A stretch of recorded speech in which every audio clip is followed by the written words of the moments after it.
सुप्रभात। मैं जगेंद्र राणा आपसे चर्चा करेंगे एक आध्यात्मिक विषय पर, और विषय है तवज्जो। तवज्जो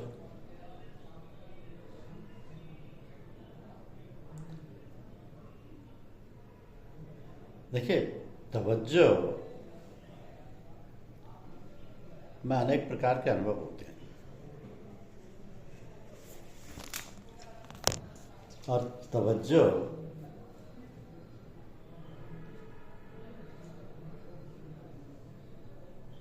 को देने के भी अलग अलग तरीके होते हैं। तवज्जो का ही नाम संतों के यहाँ सुरति और योगियों के यहाँ कुंडलनी शक्ति है। गुरु इसी अपनी शक्ति को शिष्य में प्रवेश कर उसकी सुरति से संगम करा देता है और फिर ऊपर को खींचता है। इस प्रकार उसकी सुरति को ऊर्ध्वमुख या उलट धार कर ऊंचा चढ़ाता जाता है। इसमें शिष्य का परिश्रम व समय बच जाता है और मतलब वही निकल आता है जो अपने आप कोशिश करने पर मिलता है। तो गुरु जिस स्थान तक उसको खींच देता है और जहां तक उसकी सुरति को बैठा देता है, वहां तक के सारे चक्र खुल जाते हैं और सारी शक्तियां चालू हो जाती हैं। तो एकदम खींचने में भय रहता है, इसलिए गुरु उनकी सामर्थ्य और स्वयं शक्ति पर भी दृष्टि रखता है, और जितना उसके लिए उचित होता है उतनी ही वस्तु उसमें पहुंच जाता है। गुरु को ऐसी शक्ति प्रवेश के समय या ट्रांसफर ऑफ पावर के समय होशियार रहने की जरूरत है। उसको देखते रहना चाहिए कि जितनी मिकदार या मात्रा की उसे जरूरत है, जितनी वो सहन कर सकने की ताकत रखता है, उससे अधिक तो उसके पास नहीं पहुंच रही है। यदि ऐसा जान पड़े कि खिंचाव ज़्यादा बढ़ रहा है अथवा गर्मी ज़्यादा तेज़ी से उसके अंदर उभर रही है, तो उसे वहीं रोक दे और दूसरे समय उसे आगे बढ़ाए, वरना इससे लाभ होने के बजाय हानि पहुंचने का अंदेशा रहता है। इसलिए गुरु को ऐसे अवसर पर सतर्क रहने की अति आवश्यकता होती है। जो गुरु ऐसा नहीं कर सकते, तवज्जो शक्ति प्रवेश के समय बेसुधी की अवस्था में चले जाते हैं, वो गलती करते हैं। तो जिस समय एक से अधिक मनुष्य सम्मुख हों और उनको एक साथ ही शक्ति पहुंचानी हो, जैसा कि प्राय आंतरिक सत्संग के समय होता है, और उनमें कुछ लोग नीचे स्थानों के साधक हों और कुछ ऊंचे दर्जे वाले हों, तो उस जमने में बहुत ही होशियारी रखनी पड़ती है।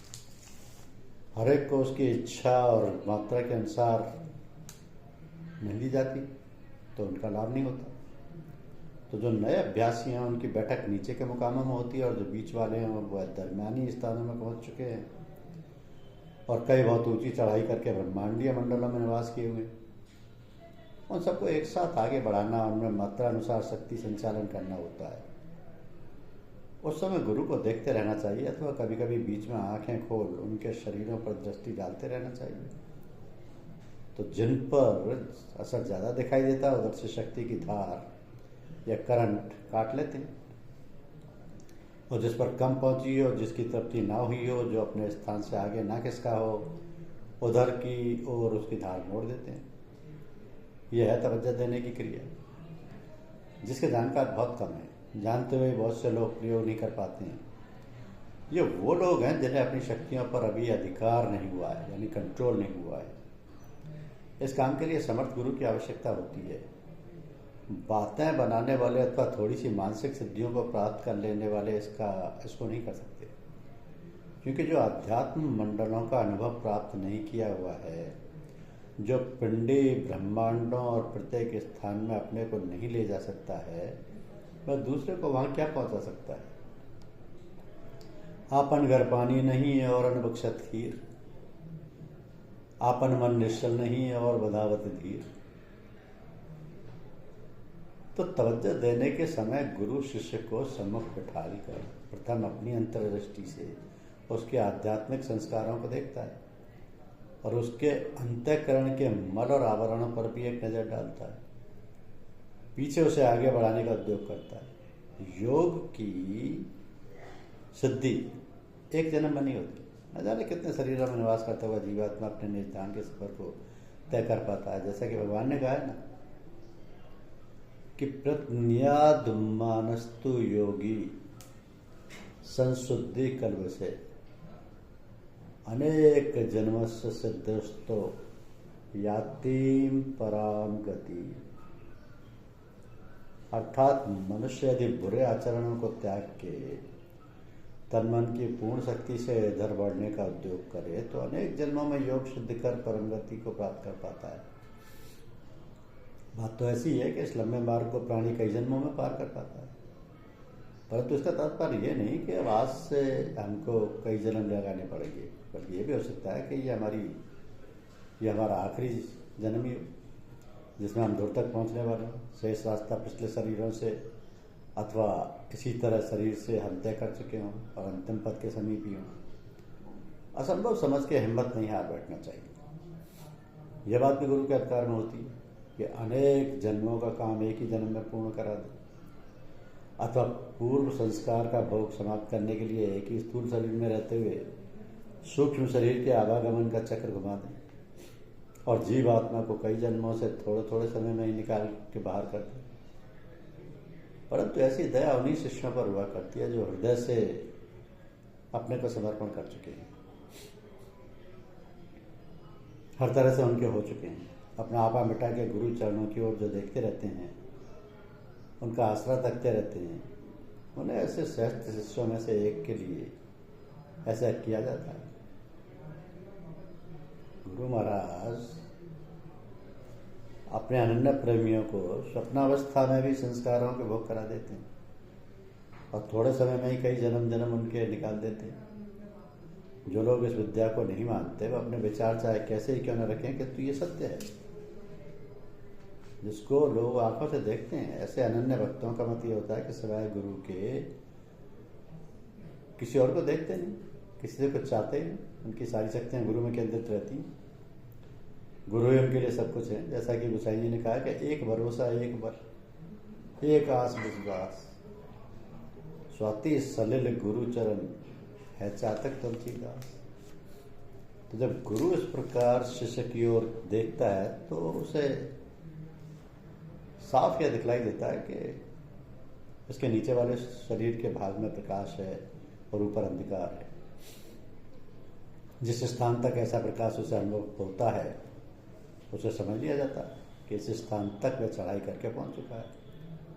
अब यहाँ तक उसकी सूरत व कुंडलनी शक्ति उठ चुकी है और शेष रास्ता भी तय करना है। तो ये प्रकाश किसी का मटेला, किसी का धुंधला, किसी का स्वच्छ निर्मल स्फटिक मणि की तरह, किसी का सुर्ख, किसी का गुलाबी, किसी का नीला व गहरा इत्यादि नजर आता है।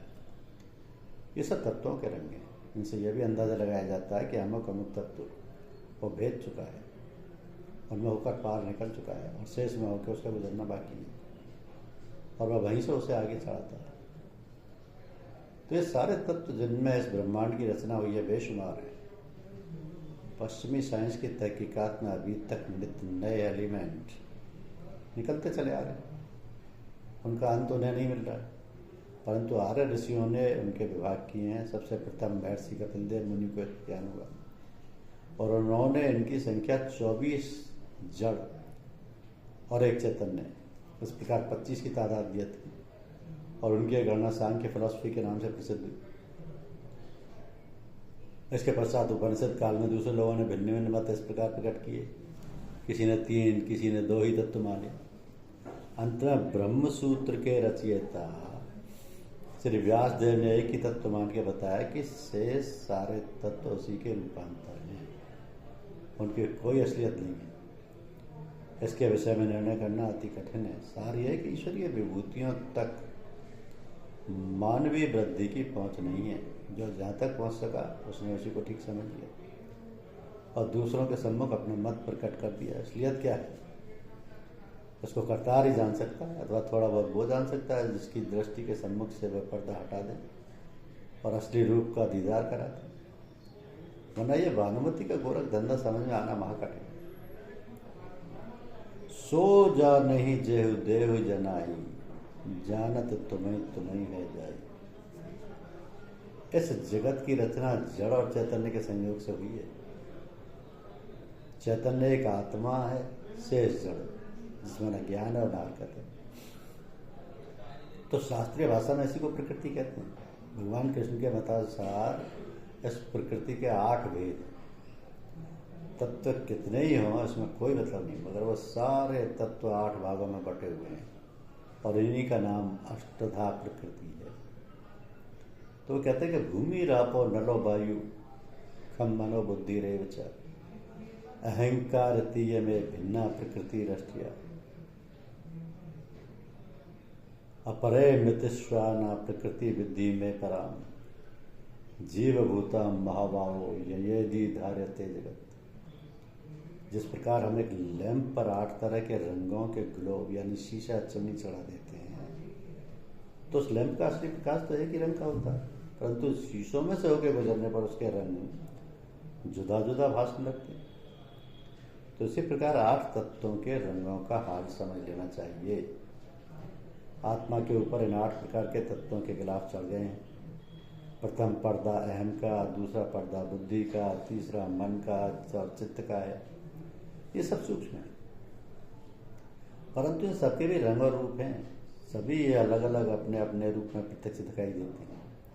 इनमें नीचे 5 स्थूल तत्व आते हैं, जिन्हें प्रकाश, आकाश, वायु, अग्नि, जल और पृथ्वी है। यहाँ यह 5 जितना नीचे चलते गए उतने ही स्थूल होते थे। अंत में पृथ्वी का नंबर है जो महास्थूल है। तो इन स्थूल पंच तत्वों में भी उसी आत्म प्रकाश में प्रवेश होकर 5 प्रकार के रंग प्रकट किए। जिनको इन तत्वों के रंग और रूप का ज्ञान हो जाता है वही तत्व ज्ञानी कहे जाते हैं। तो साधकों में से कोई एक तत्व भेदे हुए होता है और कोई 2 तत्व या 3 तत्व या 5 स्थूल तत्व। इनके परे मन या चित्त का सूक्ष्म तत्व आता है, जिसके असली रूप को देखने वाले बहुत कम पाए जाते हैं।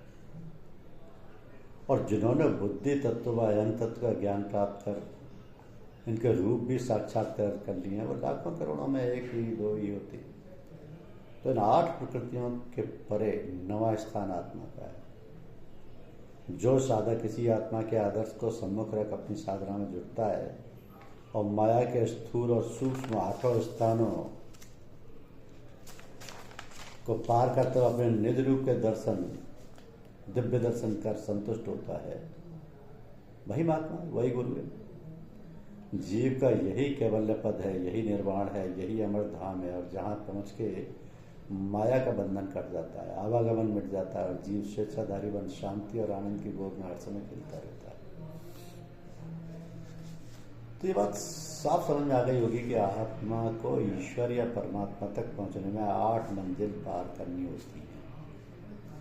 8 सीढ़ियों पर चढ़ना पड़ता है अथवा 8 पदों को चीरते हुए उस 8 मंदिर में प्रवेश किया जाता है। इन 8 में से किस मंजिल पर शिष्य के कदम पहुंच चुके हैं और कहाँ से उसे आगे ले जाना है, इसी की जांच गुरु सम्मुख बिठाल कर किया करते हैं। जिन गुरुओं को ऐसे नेत्र नहीं मिले, जो शिष्यों का इतना भी टेस्ट या प्रवेश परीक्षा नहीं ले सकते, तो वो एक ऐसे मास्टर की तरह हैं जो नवीन विद्यार्थियों के लिए इतने भी तमीज़ नहीं रखते कि वह आपसे पहले कितना पढ़ चुका है और उसको किस क्लास में लेना चाहिए।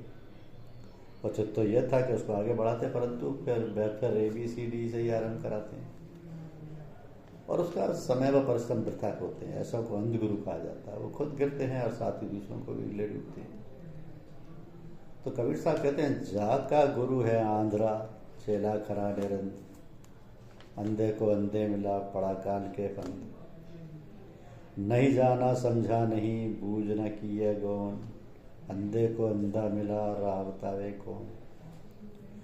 गुरु गुरु में भेद है, गुरु गुरु में भाव, सोई गुरु नित बंदिए जो शब्द बताए दाव, पूरे सदगुरु के बिना पूरा शिष्य न होए, गुरु लोभी सिख लालची, बूढ़े बंधु दो, जो दिसे सो विनस है नाम धरा सो जाए, कबीर सोई तत्व गए जो गुरुदेव बताए, दिल में ही दीदार है बाद बके संसार, सतगुर दर्पण शब्द का रूप दिखावनहार, घर में घर दिखलाए दे सो गुरु चतुर सुजान, 5 शब्द धुनकार ध्वनि बाजत शब्द निशान। ये सब गुरु की कृपा पर है। लेकिन गुरु सर्वसमर्थ होना चाहिए। पृथ्वी तत्व का प्रकाश मटेला होता है, उसमें भद्दापन लिए कुछ पीले की जगह होती है। जल तत्व श्वेत चंद्रमा का प्रकाश देता है, परंतु बिल्कुल साफ नहीं, भद्दापन इसमें ही पाया जाता है। अग्नि का रंग लाल है, मगर जल तत्वों के मिल जाने पर कभी कभी सुनहरा सूर्य की किरणों का सब प्रकाश इसमें नजर आता है। वायु तत्व हरा है, जैसे हरे शीशे में होकर के गैस का प्रकाश निकल रहा हो, वैसा इसका रंग होता है। आकाश तत्व नील वर्ण का है। जो साधक यहाँ तक पहुँच जाते हैं उन्हें अभ्यास के समय कभी कभी नीले रंग के तेज दृष्टिगोचर होने लगता है। तो ये स्थूल 5 तत्वों के रंगों की पहचान है। आगे लतीफ तबके अर्थात सूक्ष्म मंडल में जब साधक का कदम पहुँचता है तो मन तत्व का रूप अनुभव होता है। मन का वास्तविक रूप काला है। जिनके मन कुवासना और गंदगी से भरे हुए होते हैं उनके अंदर बिल्कुल शाह पर्दा, जिसमें प्रकाश की जरा सी भी झलक नहीं होती, दिखाई देता है। तो जिनके विचार और कर्म कुछ अच्छे और बुरे होते हैं उनमें थोड़ी रोशनी की झलक नजर आती है, परंतु बहुत ही धुंधली और भद्दी। तो जो साधन संपन्न व सत्कर्मी होते हैं उनमें कालोज के साथ एक दिव्य तेज फूटता हुआ मालूम होता है। आगे चल के साधकों की वह कालोक्ष भी साफ हो जाती है और श्वेत प्रकाश में बीज रूप से उस कालोक्ष की झलक आती रहती है। मन विचारों का एक पुंज है, उसके अंदर ख्यालात भरे रहते हैं। इनमें अच्छे और बुरे सभी तरीके के होते हैं। अपने स्थान पर ये ख्यालात शांत होकर खामोशी से कभी नहीं बैठते, बल्कि जिस प्रकार भंवर पड़ने पर जल राशि उथल पुथल मचाया करती है अथवा वायु की टक्कर से जैसे बादलों के समूह ऊपर नीचे होने लगते हैं, वैसे वह अंदर चक्कर काटते हैं। अब एक ख्याल उभरा था, सेकंड नहीं लगी कि वह नीचे चला गया और उसके स्थान पर दूसरे ने से निकाल दिया। क्षण भर में वह भी लोप हो गया, तीसरा सम्मुख आ गया इत्यादि। इसी तरह शांति का अंदर ही अंदर एक समुद्र उमड़ता रहता है और जीव को अपने रंग में रंग हर समय परेशान करता रहता है। पल मात्र को भी उसे चैन नहीं लेने देता। एक विचार आया, उसने जीव को लपेट लिया। जीव इस जामे को पहन अपने असली रूप को भूल गया और उसी शक्ल में खुद को देखने लगा। तो देर नहीं लगी थी जब तक दूसरा विचार आने पहुंचा।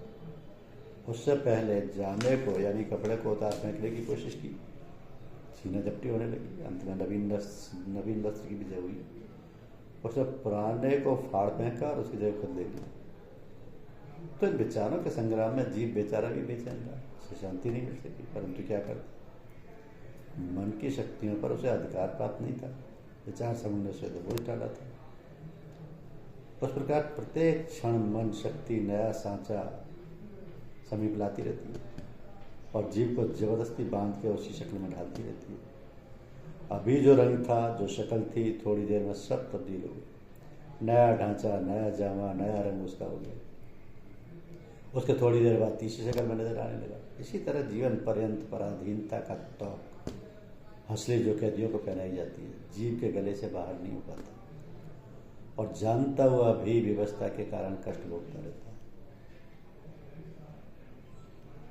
तो जीवात्मा के पास एक और भी ताकत है जिसको ज्ञान शक्ति या बुद्धि कहते हैं। यह समझ बूझ की शक्ति है। इसमें विवेक और ज्ञान रहता है। किसी वस्तु के लिए, किसी काम के लिए अच्छा बुरा निर्णय करना, उसके करने या ना करने का फैसला दे देना, इसी शक्ति का काम होता है। परंतु इसके अतिरिक्त और कोई बल उसके अंदर ऐसा नहीं है जो इन अवनों से जीव की रक्षा कर सके। समझती हुई, जानती हुई भी बेबसी की आंख से वह जीव की दुर्दशा देखती रहती है, परंतु उसे कोई सहायता नहीं दे सकती और नामन के पंजे से जीव को आज़ाद कर सकती है। यहीं तक नहीं, बल्कि कभी कभार वह यह भी भ्रम में पड़ जाती है, मन के जेर असर यानी प्रभाव में आ जाती है। उस समय उसका वो आईना जिसके द्वारा वह अच्छे बुरे की पहचान करती थी धुंधला हो जाता है। तो उस पर गुबार धूल चढ़ जाता है, उस पर धूल चढ़ जाता है। इससे उस साफ शक्ल नहीं दिखाई देती। इसका नतीजा ये होता है कि धीरे धीरे विवेक शक्ति क्षीण होने लगती है और आगे चल के एक दिन वो आता है जब नेक बद अर्थात शुभ अशुभ की तमीज ही नष्ट हो जाती है और जीव निर्णय ही नहीं कर पाता कि मैं जो कर रहा हूँ वह ठीक है या नहीं। एक पथ भ्रष्ट मुसाफिर की तरह चला जाता है। इससे बचना चाहिए। धन्यवाद, शुक्रिया।